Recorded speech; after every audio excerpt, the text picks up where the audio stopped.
Some more points to remember is those people who start the day and they are not fasting when they start the day, but now midway through the fast or later on, it becomes wajib for them to fast for the remainder of the day. So who are these people? There are four altogether. Number one, if somebody breaks their fast, whether it was accidental, whether it was on purpose, whether they were the majboor and they were forced by somebody, if their fast has now broken, for the remainder of the day, they should still continue to resemble those who are fasting. So for example, we said if a person eats accidentally, he was doing wuzu and he accidentally ended up swallowing water whilst doing kulli, whilst gargling his mouth.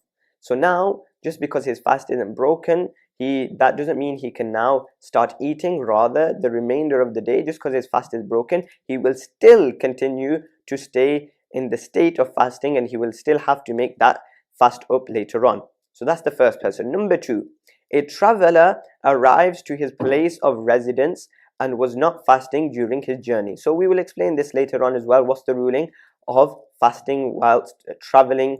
But however, for now, the masla is for example, a person was coming from Umrah and when he was returning, he decided not to keep the fast as is allowed in Islam, and he gets back to his hometown in Berry and there's still 1 hour. He reaches in Berry, there's still 1 hour left till iftari time. So for that 1 hour, he must remain in the state of fasting. He must resemble those that are fasting. It is now wajib for him. He cannot eat or drink. Number three, a woman's menstruation or postnatal bleeding ends. So at the start of the day, she was in the state of hayd, her period blood was coming, but however, halfway through the fast, or even if there were, for example, 1 hour before the fast, now the hayd has finished, her menstruation has finished, or the postnatal bleeding has finished. Now for the remainder of that fast, for the remainder of that day, it is wajib for her to not eat or drink. And number four, a child becomes an adult.